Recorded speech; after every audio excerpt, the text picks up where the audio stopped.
Olá para você que nos acompanha aqui pela Rede Excelsior de Comunicação e pelas redes digitais. Nós estamos começando o programa Vida Digital e eu agradeço por sua companhia, por sua audiência.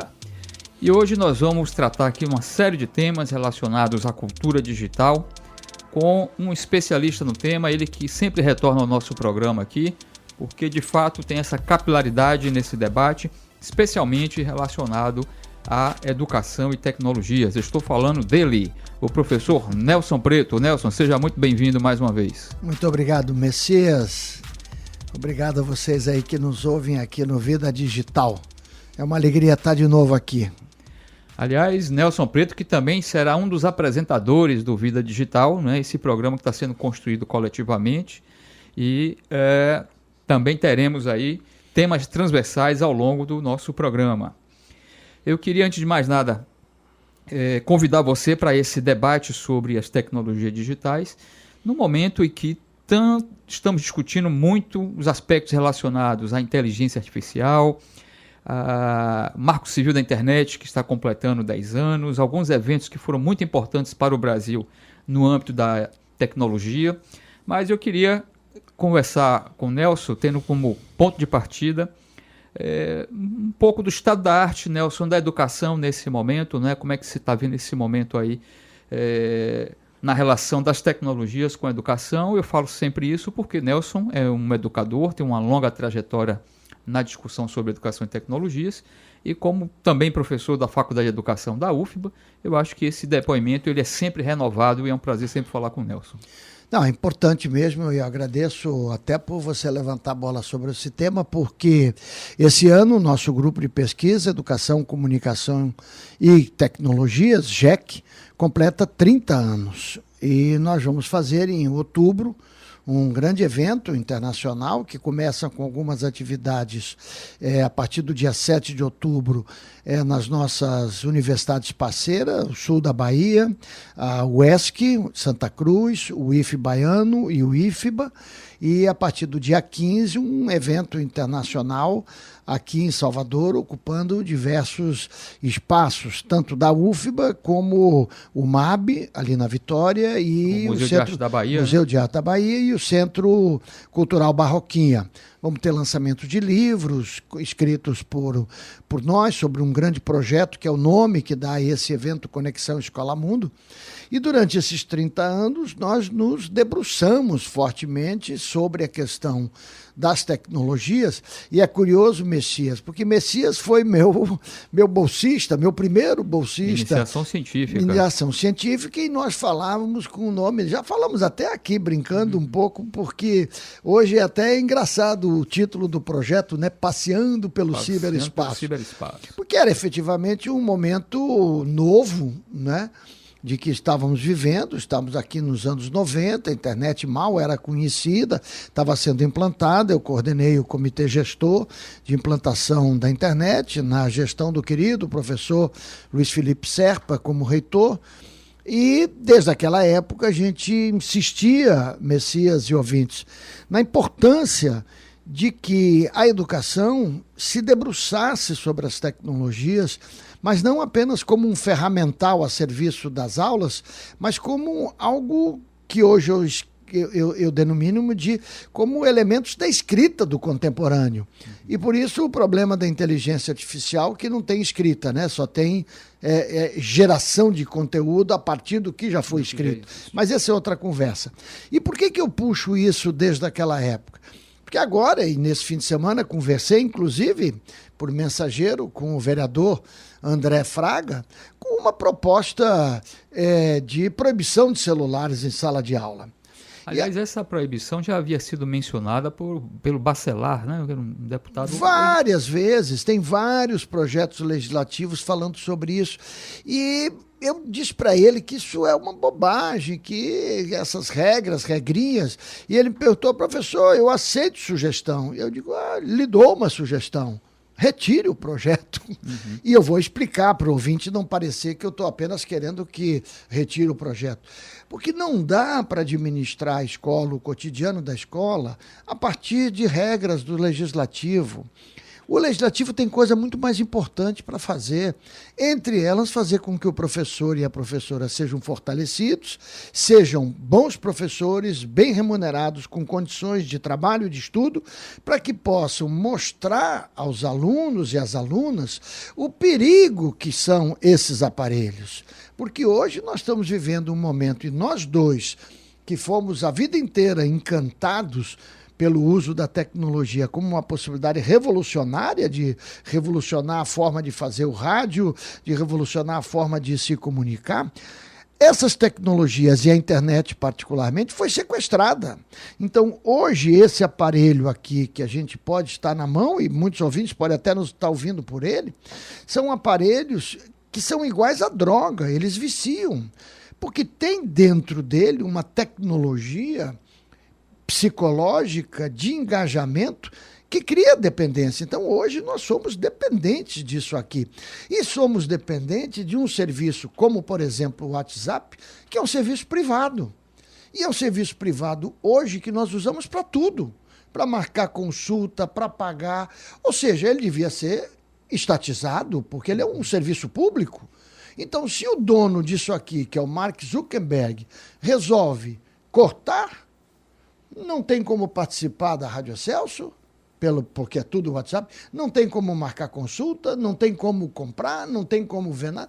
Ou seja, não pode uma coisa com este poder estar na mão de um único dono. De um grupo privado, né? Um grupo privado, exatamente. Então ele precisaria ter controle social. E, voltando à história da proibição, se esse aparelho é proibido de entrar na escola e na sala de aula, o professor não tem como fazer esta discussão com os alunos e ensinar que eles possam utilizar isso de forma diferente. Ou seja, vai fazer uma pesquisa, não ponha no Google, ponha num buscador. Coloque 2 ou 3 buscadores e observe qual é a diferença dos resultados que aparecem. Então você vê que é possível, não conseguimos ficar sem, vamos fazer exercícios de desintoxicação. Sim. Então você bota o aparelho em sua frente e não usa.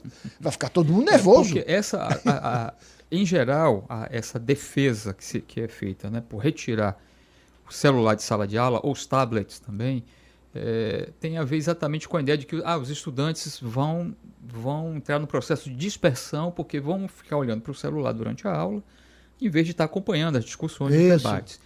No entanto, esse é um raciocínio que poderia ser, inclusive, ampliado para os livros. Ou seja, alguém pode abrir um livro durante uma aula e se desconectar daquela aula. Claro. Então, não faz sentido proibir livros em sala de aula. Claro. Né? Então, pensar essa proibição me parece que é uma certa limitação no olhar da tecnologia. Claro. Ou você pode sair da aula pensando, vai cortar a cabeça? Pois é. Não, e às vezes... Você ficar pensando na namorada, no namorado, claro, em outras coisas. Ou mesmo em coisas que os professores e os legisladores gostam de dizer, em coisas sérias. Ele está pensando num problema matemático quando, na verdade, o celular também pode ser um apoio importante durante a aula. Né? Claro. Porque alguém cita uma autora, um autor, um determinado livro, naquele momento o estudante vai fazer esse registro e pesquisar, inclusive, ali em tempo real. Né? E é isso que eu digo, Messias e ouvintes, há muitos anos. O que faz qualquer coisa de pedagógico... sim, por quê? Porque como esses legisladores não entendem do riscado, aí eles dizem assim, desde que não seja uso pedagógico. Isso é uma bobagem. Porque qualquer coisa é pedagógica quando trabalhada por um professor qualificado. Então, essa nossa entrevista ela pode ser trabalhada numa sala de aula, como pedagógica, ou pode ser apenas uma entrevista que eu vou ficar ouvindo para ouvir 2 caras falando na Rádio Celso da Bahia. Entendeu? Então, veja, e aí eu disse pro vereador, ele diz assim, e no entanto tem coisa mais importante para vocês fazerem. Por exemplo, legislar sobre os contratos e os acordos que a prefeitura faz com a Google, que, além de tudo, embute a compra dos Chromebooks. Ou seja, venda casada. Você distribui gratuitamente uma plataforma e depois você vende um equipamento para usar aquela plataforma.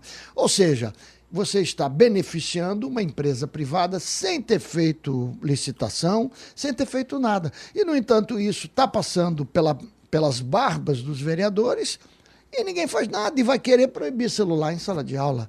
Por favor, aí eu lembro, inclusive, lembrei para ele, já quiseram, você é velho, talvez o ouvinte não, mas já quiseram proibir Tamagotchi, já quiseram proibir livro descartável.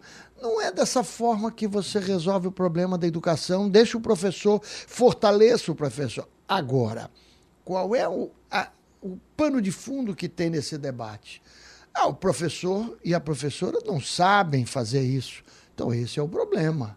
Então, nós precisamos ter um investimento forte em condições de trabalho, escola, professor fixo numa escola em que ele possa viver a escola, como nós vivemos na universidade, com espaço para ele poder estudar, dialogar com os colegas, bons salários e qualificação permanente.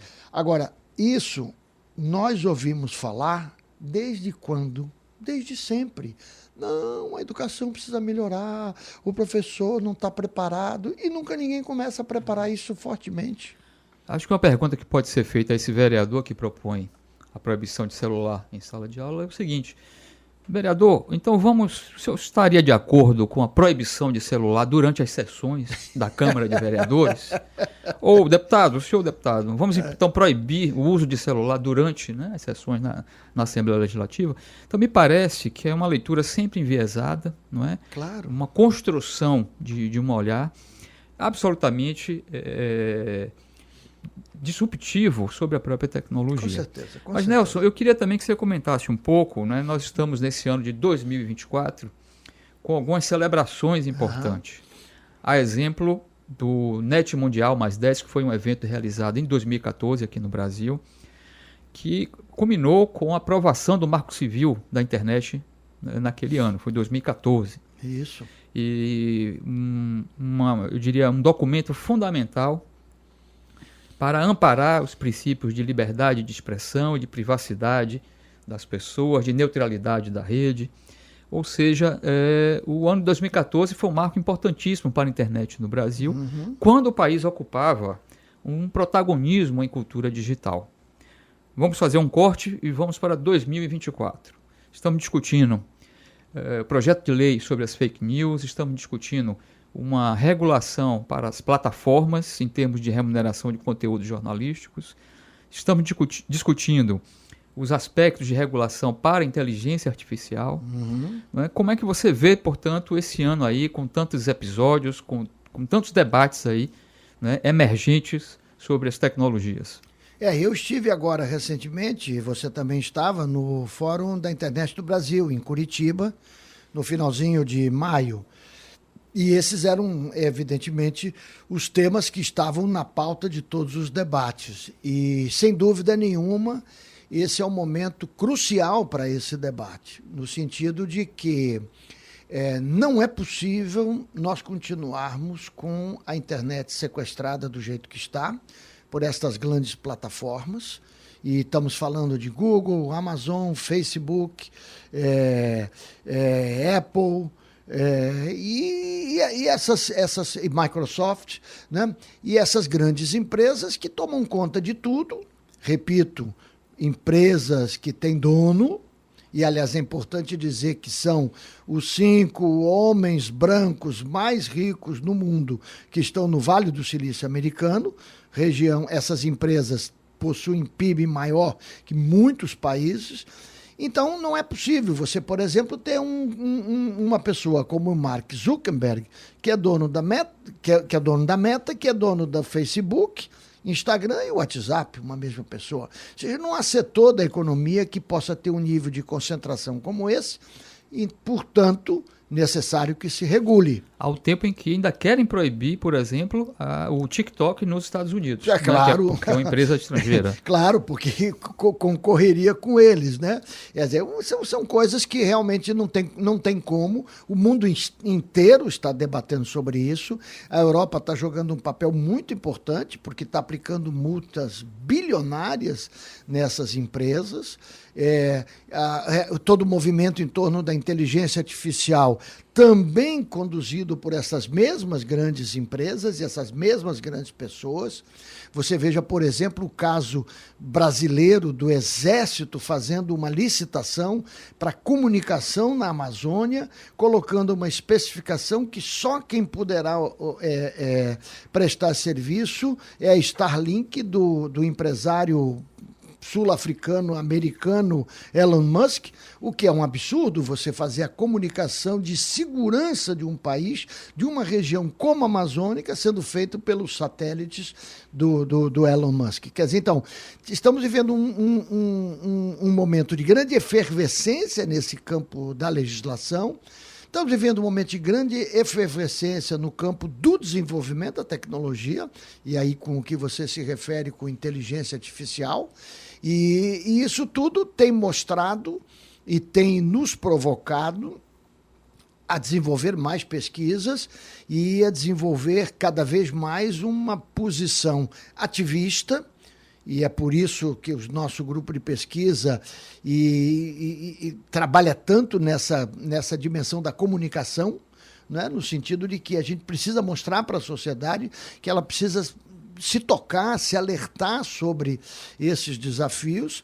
E esses desafios são desafios que estão aí postos na mesa muito claramente e que não são desafios pequenos, porque está se enfrentando uma grande concentração de capital na mão desses meia dúzia de poderosos do sistema de telecomunicações, do digital e de comunicação. Então, momentos ricos, assim, acrescido de tudo isso, o fato de que temos esse ano no Brasil eleição.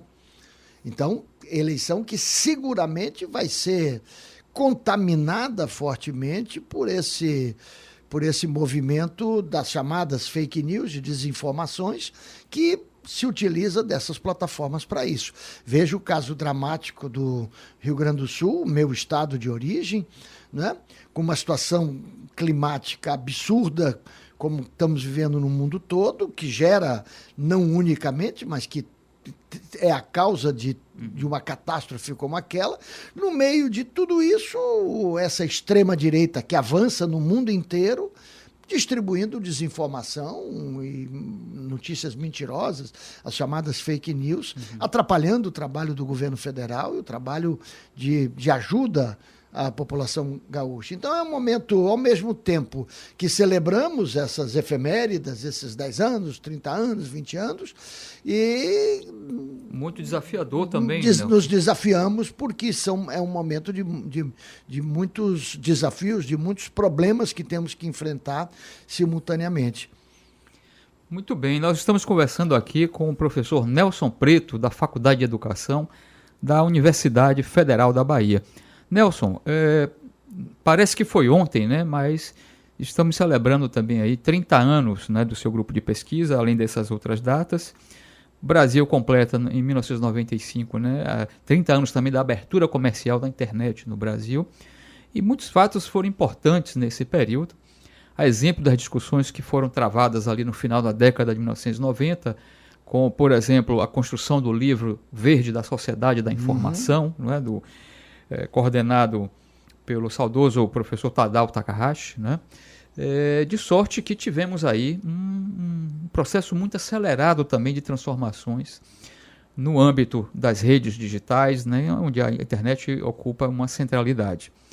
Recentemente nós estivemos, né, você lembrou bem, no Fórum da Internet no Brasil, que é o principal evento relacionado à política, à governança da internet no país. E na ocasião você discutiu, né, fez uma entrevista com o professor Carlos Afonso. Isso. Tratando um pouco desse cenário, desse contexto. Você pode fazer um resumo dessa entrevista, porque nós vamos ouvir em seguida essa entrevista, né, do Nelson Preto com o Carlos Afonso. Isso aí, ouvintes, Messias, é que eu tenho uma verdadeira neurose com relação à memória e à história. E eu acho que o projeto de implantação da internet do Brasil, liderado, como você bem falou, pelo Tadao Takahashi, falecido, né, é um verdadeiro, uma política de Estado. Eu classifico como, assim como o SUS é uma política de Estado importantíssima, a internet também. E por que é uma política de Estado? Porque ao longo de todos esses governos, desde final da década de 80, isso vem sendo construído e continua andando de vento em popa, apesar de todas as mudanças políticas que tivemos no país. Então, enquanto uma política de Estado, enquanto uma política construída coletivamente, você lembra disso, que você é parte um pouco dessa história, eu coordenei aqui o Comitê Gestor da Internet, como eu falei, nós articulamos o governo do Estado, a prefeitura, as federações da indústria. Telebahia na época? Telebahia, claro, o saudoso Zabor, que teve um papel importantíssimo, Roberto Zabor, e preocupado com essas coisas, eu coordeno no nosso grupo de pesquisa na Faculdade de Educação da UFBA um projeto chamado do Memória da Educação na Bahia. E como um filhote desse projeto, a gente tem um projeto de memória da internet na Bahia. Eu já fiz essa proposta ao Comitê Gestor da Internet inúmeras vezes, mas é difícil. Infelizmente, ela não tem aderência à ideia que seria abrir um edital para que cada estado onde foram instalados os pontos de presenças originais, os primeiros 11 ou depois os primeiros 22, quando já ampliou um pouco mais, fizessem pequenos documentários sobre a implantação naquele estado, para depois fazer um grande documentário sobre a internet no Brasil.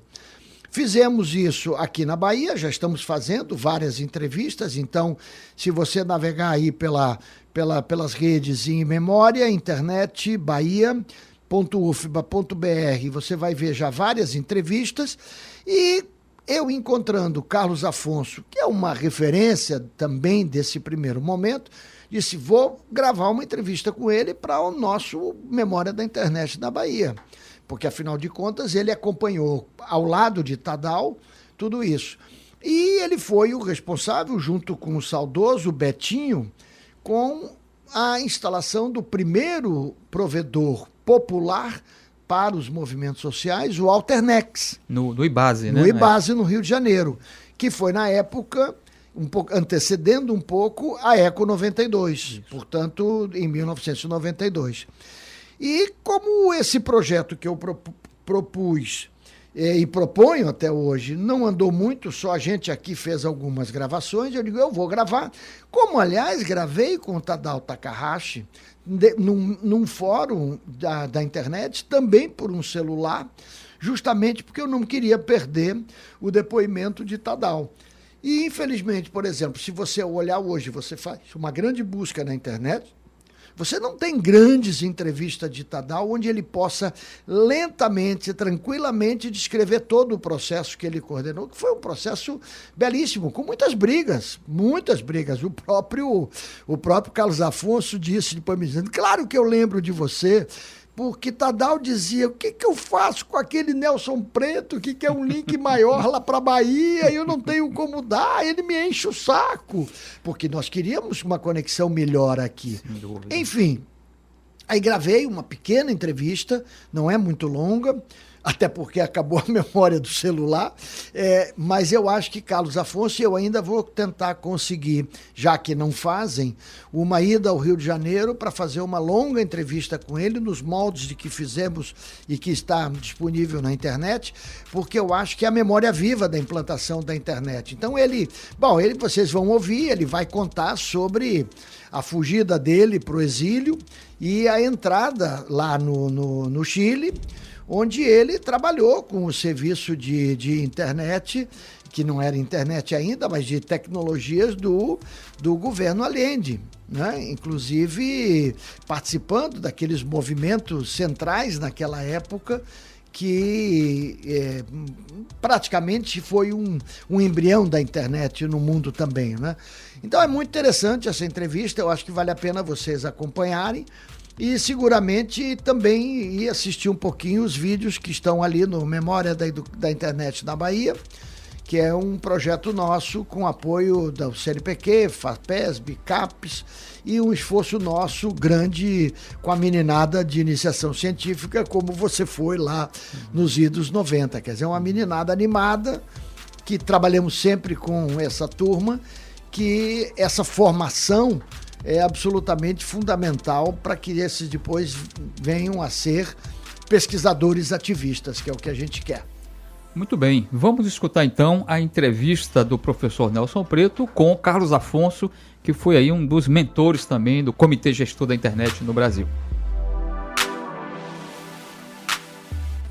Pronto, vamos lá, Carlos Afonso. Fala primeiro um pouquinho você, quem é? Eu sou Mouro. A família italiana da minha mãe e a portuguesa do meu pai são mouros, descendentes de mouros, que foram os que tomaram a península toda, né? E eu sou um dos descendentes. Né? Tá bom. Me diga uma coisa, eu queria que você falasse um pouquinho da sua chegada na internet. Não é a internet, não é assim. Como é que você chegou nesse negócio chamado internet, que nem era isso, né? Incrível. Você contou ali agora que o senhor era operador de telex? Não, isso foi o projeto CyberSim do Allende. Do Allende do Chile. Nós trabalhávamos na ODEPLAN, Oficina de Planificação Nacional, né, que era como a CEPLAN aqui. E ela participava desse projeto aí. Né? Mas a gente não ia lá digitar nada, a gente passava os documentos e eles circulavam para as empresas. Né? De qualquer modo, foi uma coisa muito interessante, muito interessante. E como é que eu fui parar lá, né? Essa que é a coisa. Né? Foi ditadura aqui, né? Ditadura aqui, exatamente. Nós, era movimento estudantil. Eu fui, acredite se quiser, eu fui vice-presidente da UEE de São Paulo e o presidente era o Zé Dirceu. Você imagina a sede que os miliquinhos tinham desse estudante, né? Entre outros. E eu fui, a grande queda que eu tive, tinha tido algumas escaramuças, vamos dizer assim, com os policiais antes, porque eu morava no conjunto residencial da USP, o famoso CRUSP. Mas o grande divisor de águas foi a queda do Congresso de Ibiúna, em 68. E aí eu fui preso, fiquei 60 dias preso num quartel em Jundiaí. E dali não tinha mais chance de continuar estudando, porque eles estavam invadindo a USP, invadiram o CRUSP, né, o conjunto residencial. Foi uma perseguição danada, eu resolvi sair do Brasil. Saí com um outro amigo meu, que ele era visado tal como Lamarca, né? Tinha relação com Lamarca, tudo isso. E saímos juntos, de trem, até Santa Cruz de la Sierra, sem passaporte, com carteira de identidade falsa. Hoje, se eu confessasse isso hoje num juiz, eu seria preso. E o fantástico é que nós, ao chegarmos a La Paz, de Santa Cruz, pegamos um ônibus, chegamos a La Paz, por indicação dos estudantes da Universidade de San Andrés, nós fomos procurar o consulado para conseguir passaporte, o consulado brasileiro. E ali mesmo, não foi o consulado brasileiro, foi a oficina de investigações para conseguir um salvo-conduto para ir para o Chile. Os caras nos prenderam na hora, né? Que idiotas esses caras. Não, porque a gente queria chegar ao Lago Titicaca. Não é nada demais. Não, mas por via das dúvidas, vocês vão curtir uma cana. E botaram a gente na cadeia. Eu fiquei preso numa cela que dizem que foi do Régis Debray. Um negócio de honra duvidosa, mas... E aí nós subornamos por $2 os carcereiros para poder dormir juntos, que o frio era cachorro. Porra, La Paz, porra, quase 5 mil metros de altura, aquele gelo. E a gente se esquentava com aquele negócio de estar juntos ali, com uma cobertorzinha miserável. E finalmente resolveram nos entregar ao consulado brasileiro, à embaixada brasileira em La Paz. Chegou lá, era um embaixador de carreira, velhinho, já estava para se aposentar. Nos recebeu otimamente, deu passaporte para a gente. Inclusive o do meu colega, ele teve um passaporte legítimo na carteira de identidade falsa. Foi uma coisa monumental. E daí fomos para o Chile, né? Claro. E aí vem a outra história. Pronto. Aí você lá começou a trabalhar muito porque... Eu trabalhei primeiro um emprego temporário na CEPAL e depois apareceu esse contrato na ODEPLAN, lá, a Oficina de Planificação Nacional. E por quê? Porque eu estava no último ano de engenharia da USP, da Poli. E o pessoal lá no Chile tem um respeito danado pela USP. Falaram, esse cara aí pode não ter se formado, mas esse cara sabe alguma coisa. Resolveram me botar na ODEPLAN. Eu trabalhei lá em projetos industriais, né, que eram os projetos das empresas que estavam sendo estatizadas. E aí foi uma interação muito interessante. Eu ajudava, inclusive, a escrever os discursos anuais do Allende. E o Betinho também. O Betinho estava na área política da ODEPLAN. Você conhecia antes? Não, só sabia lá. dele. Mas, sabia. E não conheci lá também. Lá eu conheci a mulher dele, que era militante de uma organização e que se reunia conosco para as discussões políticas, que era a Maria Nakano, a japonesinha. Ele eu não tive interação pessoal com ele lá. Fui conhecê-lo no Panamá, já no exílio, fugindo do Pinochet. Foi lá que nasceu uma grande amizade e dali que a gente, ao voltar ao Brasil, depois de alguns anos, 6 anos, nós ficamos no Canadá. Betinho voltou antes. Nós criamos o IBASE, a ideia do IBASE. Isso. E como é que nasceu a ideia do IBASE? A ideia do IBASE foi democratizar a informação para democratizar a sociedade, era o nosso lema. E era baseado num projeto em Washington, do pessoal que fazia análise do orçamento federal e entregava um orçamento alternativo para a imprensa, para defender certas políticas orçamentárias. Incríveis os caras, eram muito bons. E nós tentamos fazer a mesma coisa, uma crítica do orçamento federal no Brasil. Assim começou o IBASE. Né? Aí se diversificou. Isso em que ano? Isso foi em 77, 78, não, 1980. Que eu voltei em 80. O IBASE começou aí no final de 81. E isso durante a ditadura ainda, a gente fazendo isso. E nós conseguimos, através principalmente dos contatos do Betinho, que funcionários de empresas estatais, grandes empresas, Petrobras, etc., e de órgãos de planificação do governo, entrassem conosco com pseudônimos para escrever material para o IBASE sobre políticas governamentais. E isso foi fantástico também. Né? Até que houve a abertura, né? e aí já mudou tudo. O IBASE continuou, mas já em outro clima. Né? E aí foi que a gente começou a pensar, desde o começo do IBASE, na verdade. Eu trouxe um computador do Canadá. Eu trouxe um Apple II para começar a internet no Brasil. Eu trouxe um Apple II e na alfândega o pessoal olhava para aquilo e eu falava, não, isso aí é uma máquina de jogar joguinho de computador para o meu filho. Ele ainda não joga, mas vai jogar. E passou. Né? Era a época da lei de informática, não podia entrar nada. Não podia entrar nada. Né? E entrou.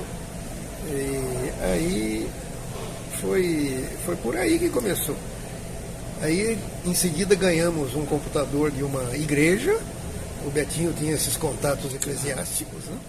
Sendo da AP, que era um IBM, rapaz. Um IBM PC. Esse foi fantástico, né? E aí foi nascendo a ideia de fazer uma rede com os BBS. Lembra dos BBS? Bulletin Board System. E resolvemos tentar fazer um BBS usando a Rempac. Aí foi demais. Porque a Embratel não gostou nada disso. Nada.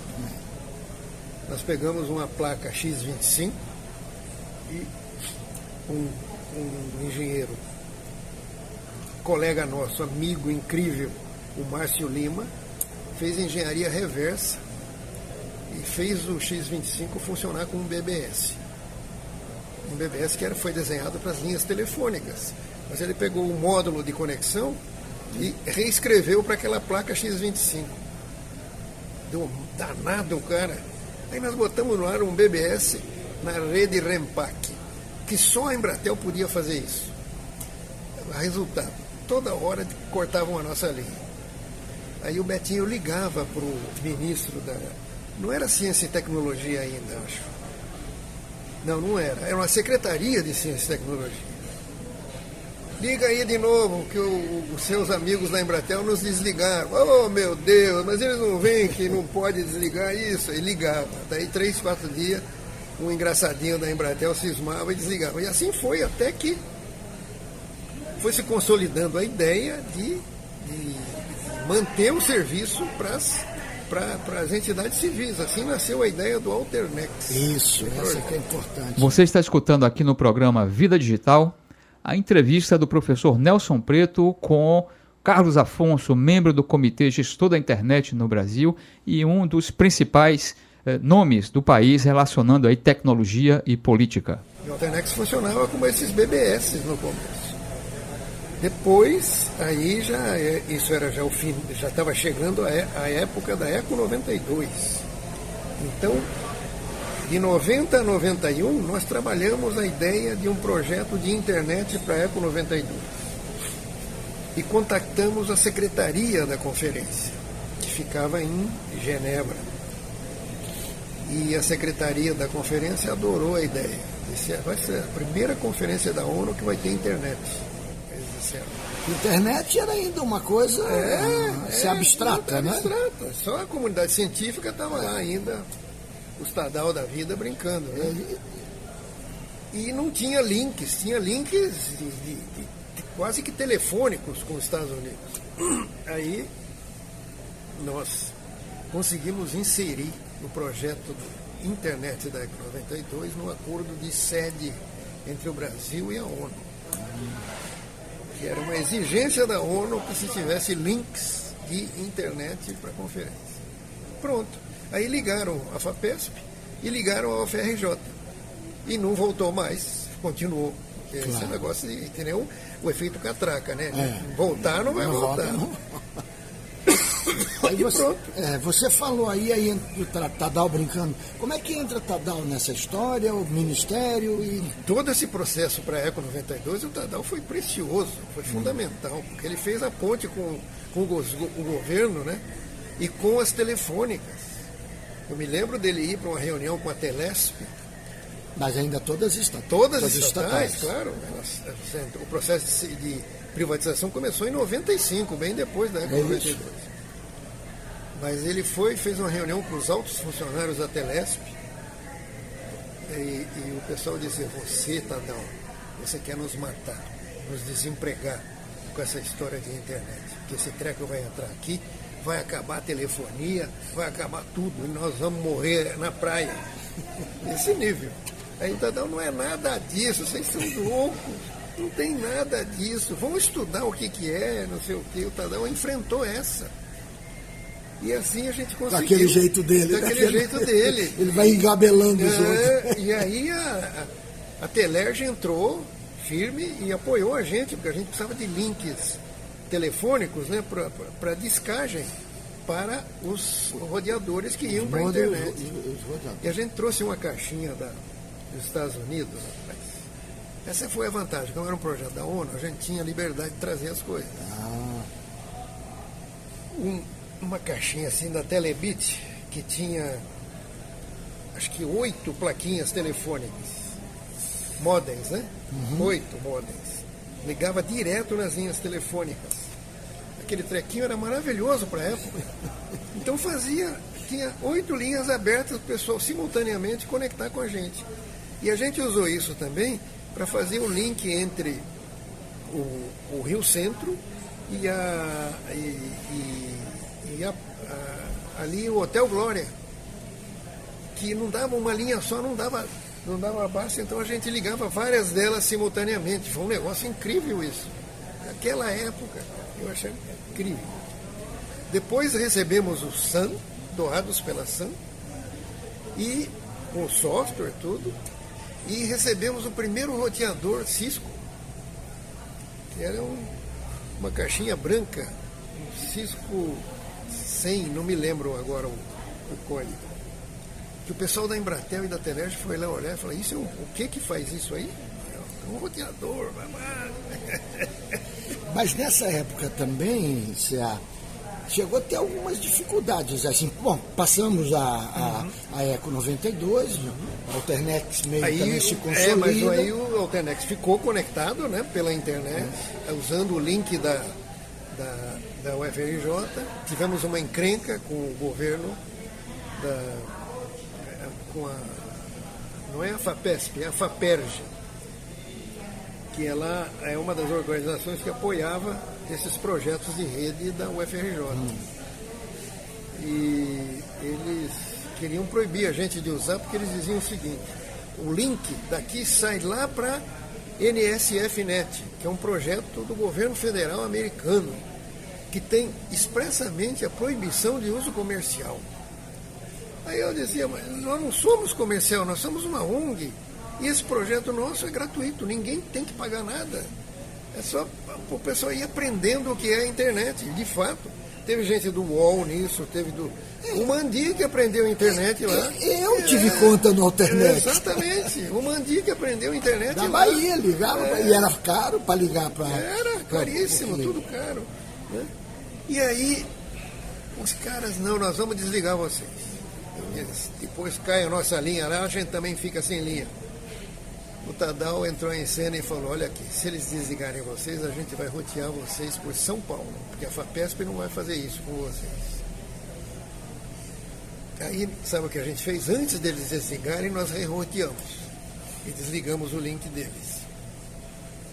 Aí o governador ligou pro Betinho. Pô, Betinho, mas você não entendeu. Não era nada disso. O pessoal estava um pouco nervoso, mas não era para desligar assim. Aí o Betinho, tá bom, prometa que não vão mexer de novo nessa história. Aí religamos de volta. Tadal fundamental nisso. Fundamental.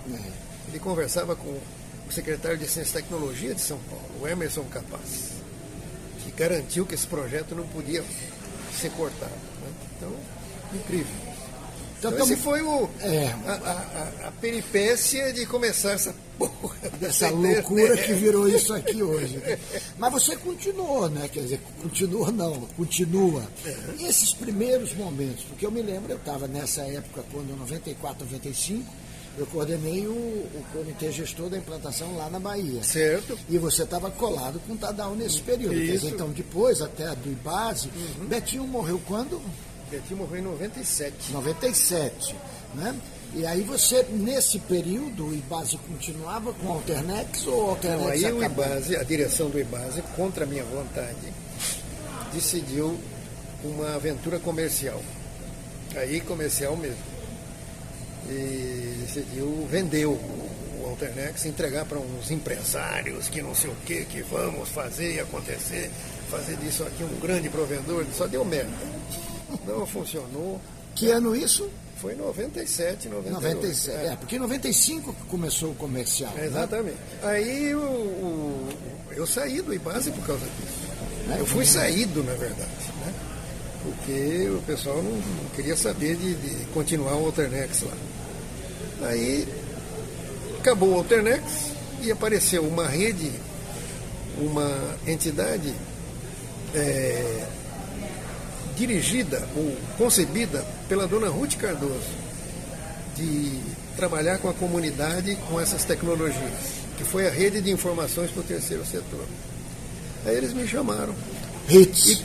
E criamos lá o HITSnet, que foi a migração do Alternex para uma nova casa. E, infelizmente, a HITS, por uma série de razões financeiras e etc., acabou também. E nós puxamos o HITSnet para um projeto da HITS, que a gente acabou transformando numa instituição, que é o NUPEF. Que é o NUPEF. E o NUPEF tem, hoje, um projetinho chamado TIWA, que é a continuidade desse Alternex ou o HITSnet. E continua prestando... Eu queria que você falasse um pouquinho dessa sua relação com o Tadal e da política, porque eu considero a internet uma das políticas de Estado do Brasil, como o SUS. Só que o SUS é grandão, a da internet é relativamente menor. Como foi essa relação? Na verdade, não é nem a relação com o Tadal, mas como foi a montagem da rede? Na verdade, e a RNP um pouquinho também. Isso. Quando a RNP estava começando, ela era um projeto do PNUD, tinha um apoio financeiro, inclusive, como um projeto do PNUD, um projeto piloto do PNUD. Quando estava terminando essa primeira fase do projeto, eles me convidaram, PNUD, para fazer uma avaliação da RNP, para decidir se continuava. É claro que eu fiz uma avaliação, entrevistei todo mundo, Tadal, todo mundo, e fiz uma avaliação, obviamente, positiva, porque aquilo era o futuro da rede acadêmica no Brasil. E com isso, eu ajudei um pouquinho a institucionalizar a RNP. Eu tenho bastante orgulho disso aí, de ter feito isso. Ainda? Junto com o Tadal. Sim, sempre. Ainda como uma instituição ligada ao governo, não uma associação que virou depois, né? Ligada às universidades federais. Às universidades federais, ao CNPq. Isso, exatamente. Esse projeto do PNUD era via CNPq. Exatamente. Todo esse movimento foi via CNPq, né, grosso modo? Exatamente. Porque eu me lembro que o MEC demorou muito de entrar no apoio à internet. Isso. E aí é que vem a história do comitê gestor, que eu achei que foi muito interessante. Logo depois da ECO, a gente começou a discutir como isso ia andar no Brasil. Né? Ia ser ao léu assim, ou vamos pelo menos organizar a distribuição de nomes e números, vamos organizar uma espécie de gestão do desenvolvimento da rede, gestão não vinculativa, vamos dizer, aconselhativa, né? E aí se concebeu a ideia do comitê gestor da internet, que hoje, se a gente fosse criar isso, seria comitê de governança da internet no Brasil. E isso foi o trabalho do Tadal, obviamente, do Ivan de Moura Campos, fundamental porque ele fez uma ponte com o governo imprescindível, né? Que podia ser um negócio só governamental, mas ele entendeu a importância de envolver todo mundo nessa história. A ideia de multissetorial nasceu ali, né, nessa área, com esse esforço entre nós e o Ivan. E nós fizemos um manifesto discutido com as entidades civis no Rio, etc., para entregar ao Sérgio Mota, ministro das Comunicações, para dizer a ele da importância de manter a rede, a RNP, e desenvolver a RNP e garantir que a internet fosse algo de valor agregado que não pudesse estar vinculado a nenhuma legislação de telecomunicações. Aí nasceu a norma 4. Eu lembro o Tadal e eu sentados num restaurante lá no Rio de Janeiro. Daí foi assim, uma reunião, o Betinho e eu aproveitamos que o Sérgio Mota estava no Rio para uma conferência e convidamos para uma reunião na Alcaparra. Então foi Betinho com a sua esposa japonesa, o Sérgio com a esposa japonesa, o Tadal, japonês, e eu, Mouro. Então podemos dizer que a internet brasileira é japonesa. Era japonesa. E aí ele, claro que ele concordou, né? Comeu toda a comida que estava na mesa e concordou. O Sérgio Mota era gigantesco, né? E concordou, e daí a norma 4 foi emitida.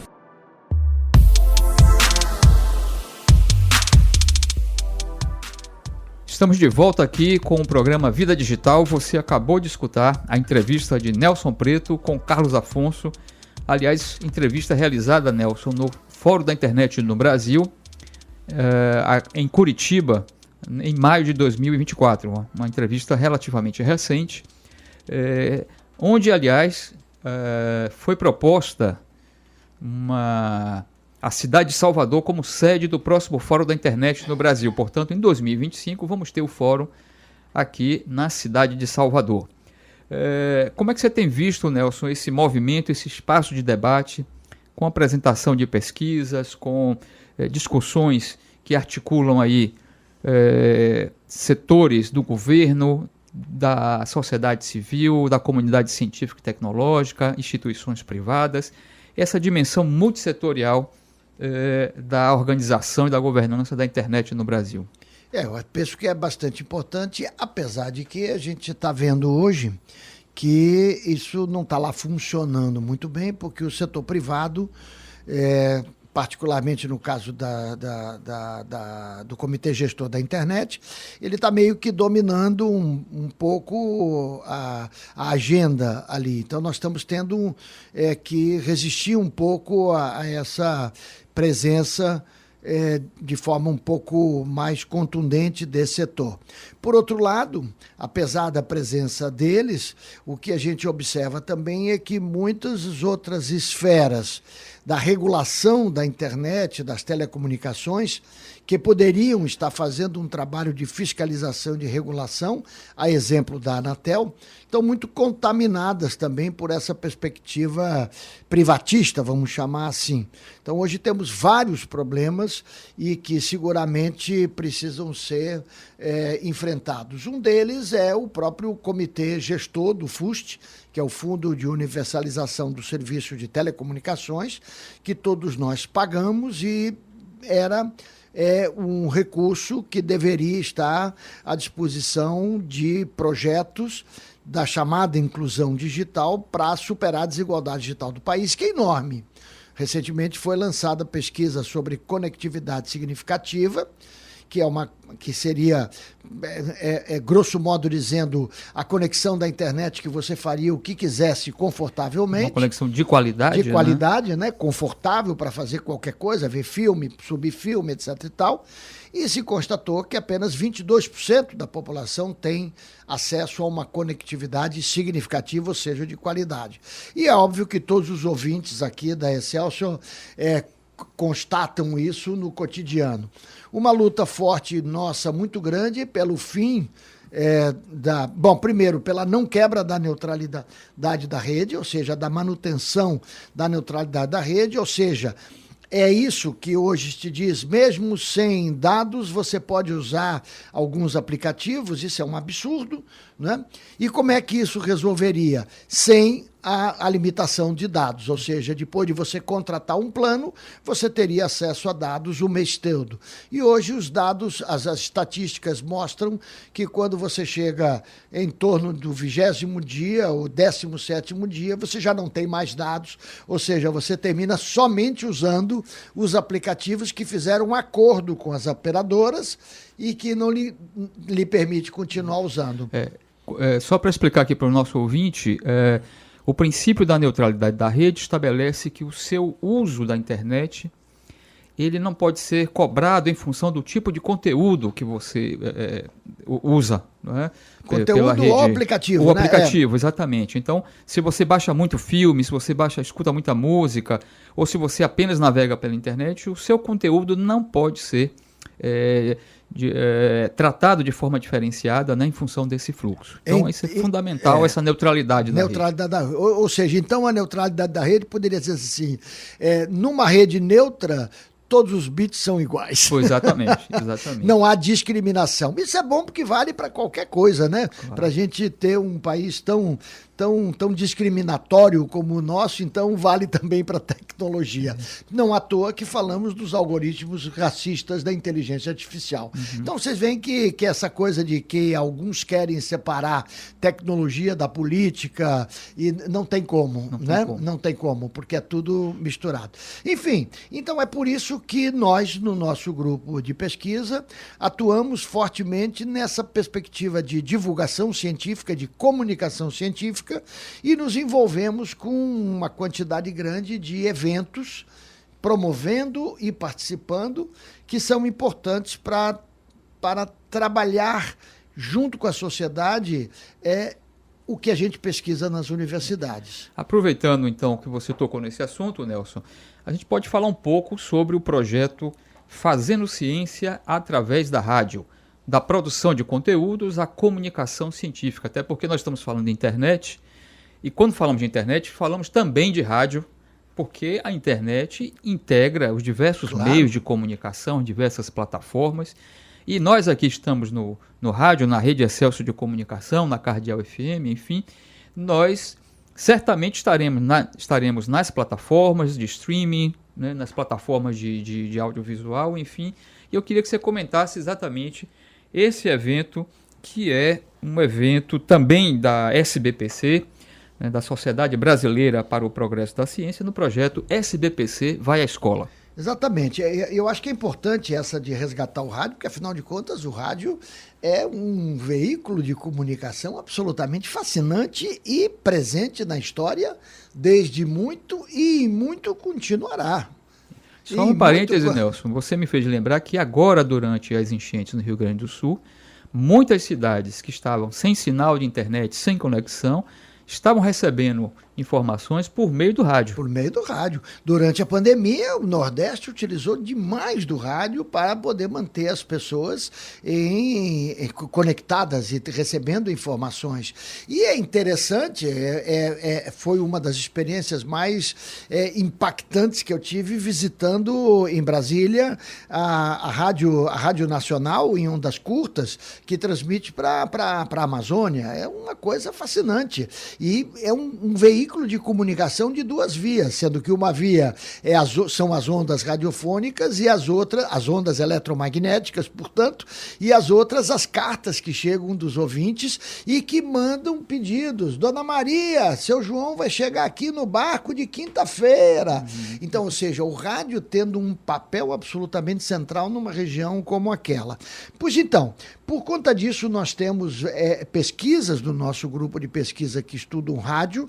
A professora Kelly Ludkiewicz Alves estuda a história do rádio, o rádio na educação, o MEB, que é o Movimento de Educação de Base, que é um movimento muito ligado à Igreja Católica. E nós, então, propusemos, dentro do projeto A SBPC Vai à Escola, um conjunto de atividades com esse título, Fazendo Ciência através do Rádio, que envolvia, na verdade, a produção de conteúdos, com algumas oficinas de instalação de rádio web em algumas escolas. Então, estamos trabalhando com o Instituto OIA, ali em Pirajá, com o ICEA, no Barbalho, e com o Colégio Luiz Rogério de Souza, na plataforma. Aliás, essa aqui já aconteceu, foi maravilhosa a mobilização. Além disso, vamos ter, nos dias 3, 4 e 5 de julho, às 15 horas, algumas sessões de cinema ali na Sala de Arte, na UFBA, sobre filmes ligados à ciência. E no dia 5 de julho, encerraremos essa série com um grande debate no Instituto Anísio Teixeira, com uma conferência do professor Sérgio Amadeu da Silveira, uma referência para todos nós nesse campo, falando sobre a inteligência artificial e a atual divisão internacional do trabalho, tendo debatedores as minhas colegas Karina Menezes e Tânia Retkoski. Tânia, inclusive, é a secretária regional da SBPC, e a professora Rita Fernandes, que está estudando atualmente a questão do trabalho e os aplicativos. Ela é do programa de pós-graduação em saúde e ambiente da Faculdade de Medicina da UFBA.